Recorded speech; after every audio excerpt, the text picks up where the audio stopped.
Dear friends, a very good morning. So all of us here are passing through a phase which none of us have ever seen before in our lives. Globally, we are all facing a lockdown which has resulted in people feeling sad, depressed, angry, helpless, also apprehensive, right? Which is why I decided today to speak about emotional intelligence. How do we identify and manage our emotions in this crisis time? I'll start off with a quote by Miss Helen Keller.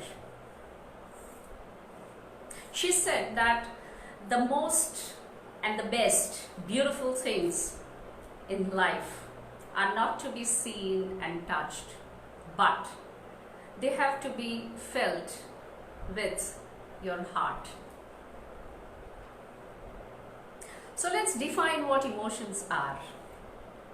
In psychology, an emotion is basically defined as a state of complex feeling which results in physical and psychological changes that in turn influence your thought and behavior. We have about 2,000 to 3,000 thoughts in 1 hour, research says, and about 456 emotions in a day. Now that's not funny. To identify, recognize and manage your emotions is what is defined as emotional intelligence. In turn, you are also aware of the emotions of the people around you, and this helps you in relationship management. So Paul Ekman in the 1970s identified 6 basic human emotions when he studied the human culture universally across the globe. These 6 emotions were sadness, happiness, disgust, fear, anger, and surprise. Later on, as he started doing more research, he included a few more in this list. These were shame, pride, embarrassment, and excitement. So friends, it's very important to have a handle on your emotions because it's critical to your success in personal and professional space. So emotional intelligence is basically defined as your ability to be completely aware of your emotions, be in charge of your emotions, being able to express your emotions so as to have your managing others' relations and leading to high degree of interpersonal skills, which is a requirement. So emotional skills are also the core components of life skills. The quintessential question, how do I do it? What are the tools and techniques which will help me do it? Right? So while it's one thing to identify, recognize, be in charge, you're aware of it, but it's important that once this awareness is there, you can use the skill to improve your interpersonal relationships. So I would want to share a story here. We all know that the job of an astronaut is one of the most toughest on this planet. You have to be daring, to qualify. You have to have a deep level of subject expertise in engineering and science. You have to have at least 1,000 hours of piloting experience. You also need to have physical fitness. You have to be extremely healthy and fit. And last but not the least, you have to be super smart. Now, out of the thousands of applications that NASA receives every year, they select just about half a dozen. The selection process is extremely stringent, grueling, and demanding.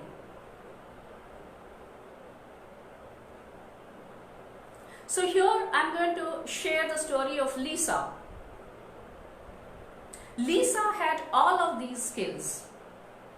She had done her master's in aeronautical engineering. She had done her post-graduation in astrophysics from the US Naval Academy.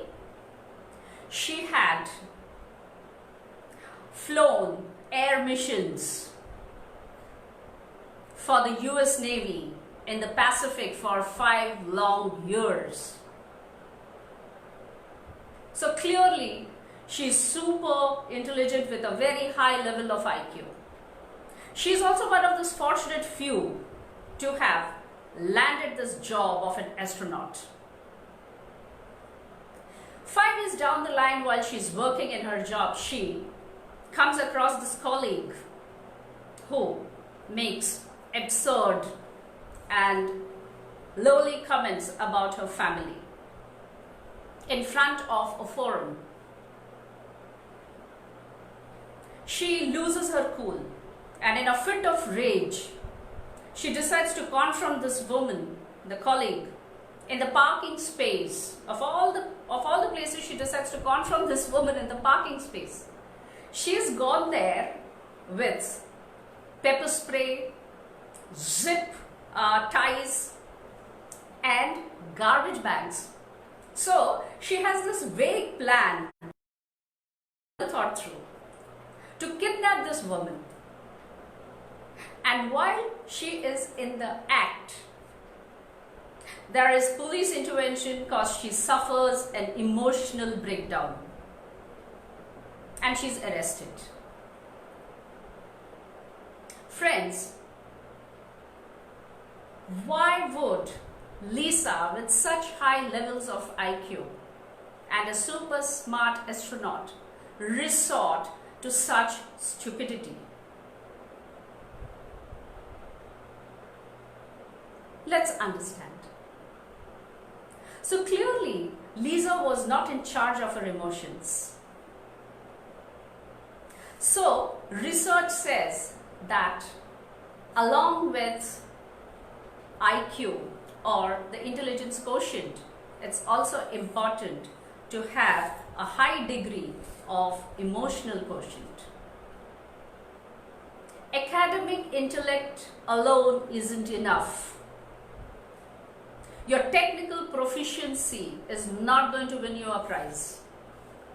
But when you are able to manage your emotions, a high degree of emotional intelligence will definitely lead you towards success, not only in professional but personal space too. So Lisa clearly had a high level of IQ but a low level of EQ.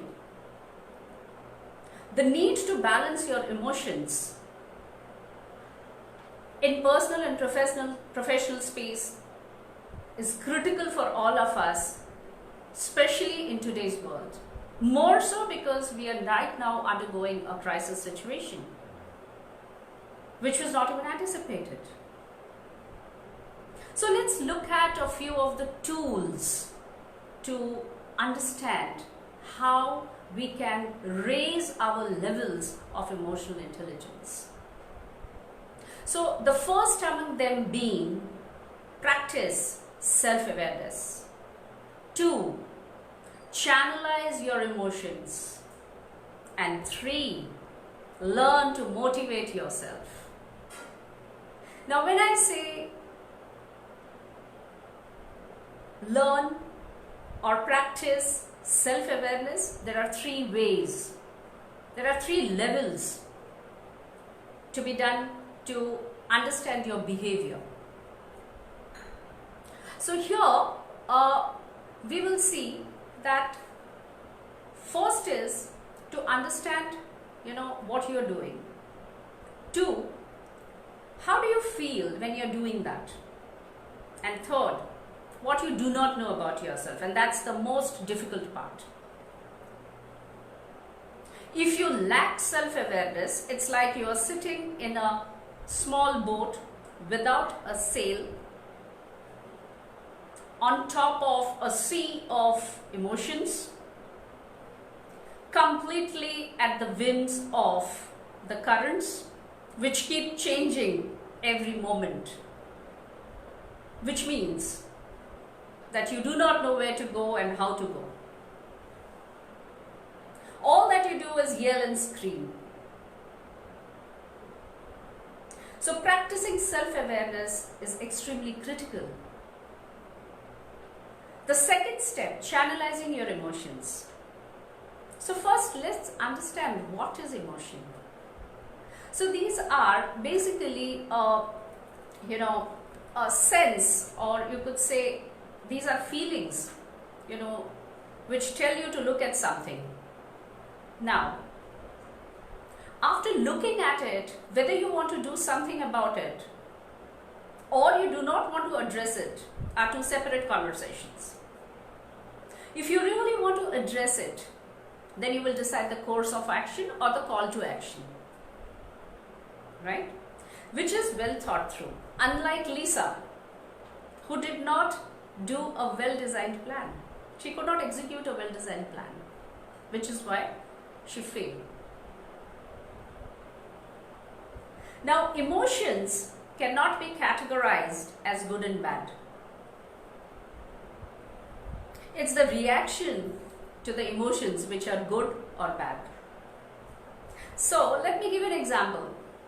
Anger can be a destructive emotion if it is misdirected towards hurting yourself and others. But the same anger can be very constructive if you use it to correct or rectify an injustice so as to protect yourself as well as others.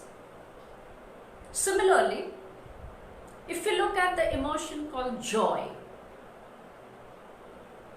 joy can be a wonderful emotion if you are sharing something good which has happened to you with your loved ones.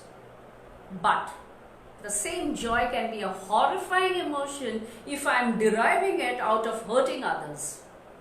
And hence,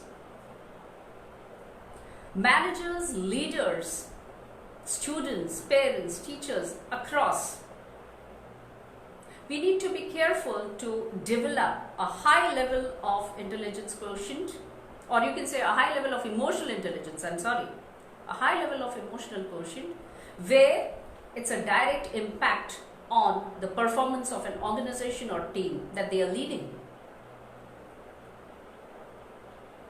The third most important part is learning to motivate yourself. So, let me put it this way. If nothing motivates you, do something. Now, what is that something? It can be, learning a musical instrument, volunteering for a social organization in the community, salsa dancing, painting a fresco, learning a musical instrument which we may not have done before, learning something hard about, learning something about a hard subject, just building a bookshelf, right? These are all activities which you could explore, but what is important is, what do you feel before the activity, during the activity, and after the activity? Because it is these feelings, which will help you, guide you for your future behavior. So, learning to motivate yourself is an equally important skill to raise emotional intelligence.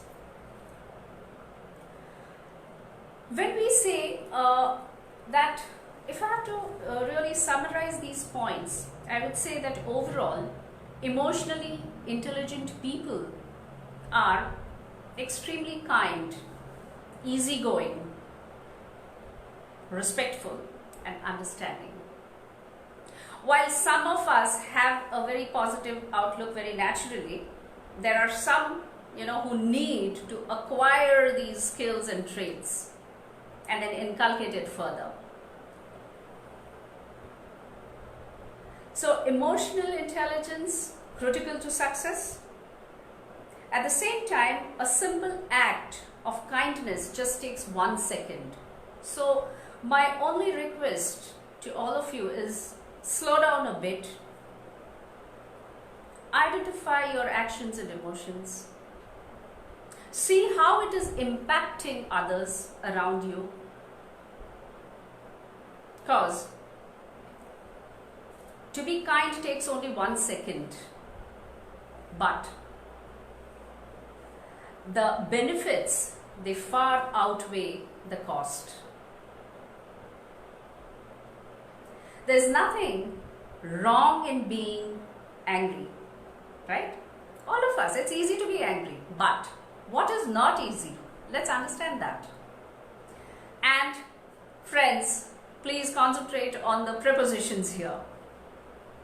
It's not easy to be angry with the right person, with the right person, for the right reason, at the right time, in the right way, for the right purpose. Remember these 5 things. These will stand you in good stead in not only in your life as such. So, self-awareness leads to social awareness. Self-management leads to relationship management. Personal performance leads to people performance. So remember, friends, follow the 90-10 principle. 90%, I would say, let's go the other way around. 10% of your life is what happens to you, whereas 90% is what we react to this particular situation. So this 90-10 formula is very important, friends. Practice self-awareness. Practice learning to motivate yourself and channelizing your emotions. This is the mantra to being successful and raising our emotional quotients. I shall look forward to any questions on this. Jai Hind.